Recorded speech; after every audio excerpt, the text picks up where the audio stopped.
L'idée de la thèse a émergé en 2013, à l'époque où on réfléchissait autour du plan régional d'action logistique. On avait souhaité associer le monde de la recherche à la réflexion à laquelle avaient participé à l'époque 250 acteurs. Et donc le projet n'a abouti qu'à la fin 2019. Et la thèse devait répondre à comment on pouvait transporter différemment nos marchandises, parce qu'on dépend entièrement du routier pour la Bretagne.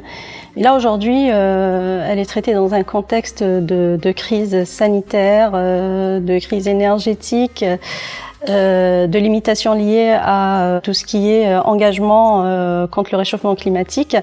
Et c'est là que je pense la thèse a eu une autre direction et puis un autre intérêt.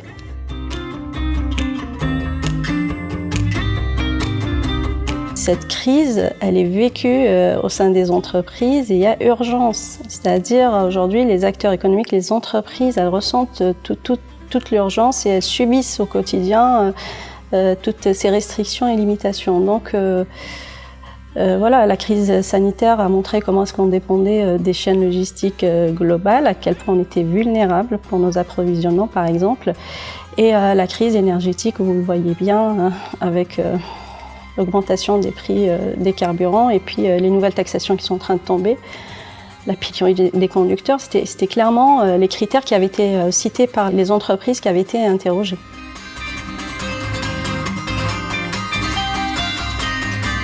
Au cours de la thèse, j'ai eu la chance de rencontrer beaucoup de monde. Enfin, j'ai eu au minimum à peu près 80 entretiens, du terrain. Et ma thèse se fait au cœur de la région, c'est-à-dire au cœur du réacteur un peu décisionnel et de planification. Et je vois la volonté qui s'est manifestée dans le terrain, comme je vois la volonté à l'intérieur des politiques publiques. Et là, je pense, le partage de connaissances se fait de plus en plus, la sensibilisation aussi, et même au sein de la région, de la collectivité territoriale, là, ils ont engagé beaucoup d'études justement pour rétablir les futures stratégies liées au fret et à la logistique. Il y a la stratégie portuaire qui est en cours d'élaboration, la stratégie fret, la stratégie fret ferroviaire, et tout ça, c'est des premières.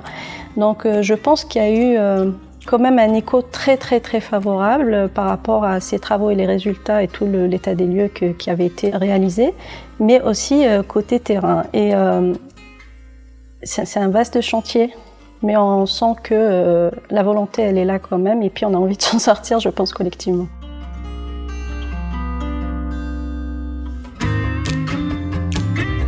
Au début, pour bien comprendre le sujet, j'ai juste réalisé des entretiens exploratoires de découverte pour comprendre le jeu des acteurs, le fonctionnement du système, ainsi de suite. C'était parti de là. Mais en même temps, j'ai détecté le besoin de se dire « Ok, après, on fait quoi ?»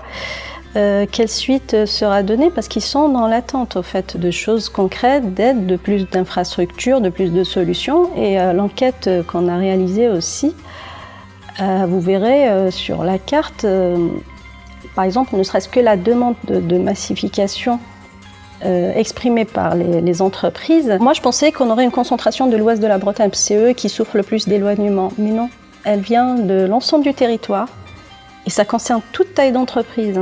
Les grandes, les petites, ils ressentent tous aujourd'hui le besoin de travailler ensemble, de massifier, de mutualiser. Enfin, la moitié du panel, c'est-à-dire la moitié des sondés, a exprimé le besoin de massifier leur flux.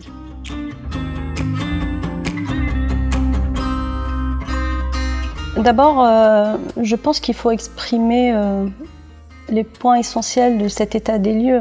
C'est là où on se rend compte un peu des problématiques, c'est là le cœur du sujet. Se dire comment il est ce système de transport aujourd'hui breton, quels services il rend à notre logistique, comment elle est notre logistique, voir toutes les problématiques, tous les verrous là qui empêchent qu'on évolue vers d'autres modèles, et puis de définir un peu les leviers d'action liés à chaque acteur. Donc c'est un peu la construction de la thèse, c'est-à-dire établir un état des lieux, un diagnostic, les verrous, les leviers, mais il y a aussi un exercice prospectif qui fait des projections de ce système de transport breton tel qu'il est aujourd'hui à 2050-2060.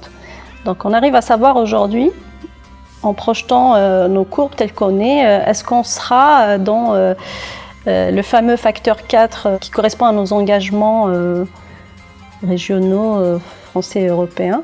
Est-ce qu'on n'y sera pas? Et on n'y sera pas.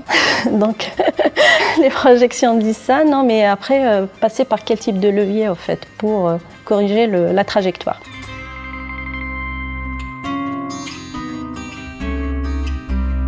En conclusion, je dirais que sans vraiment noircir le tableau, sans tirer une grande sonnette d'alarme, dire ok, grâce aux routiers, il y a eu ce développement de l'économie bretonne, hein, surtout à l'intérieur. Hein. Mais aujourd'hui, on est dans un modèle qui est en train d'être dépassé et qu'il est peut-être grand temps de préparer ce lendemain là, qui est là déjà. Et la demande, elle est là. Les volontés sont là et maintenant il faut prioriser l'action certes, mais on sait quoi faire.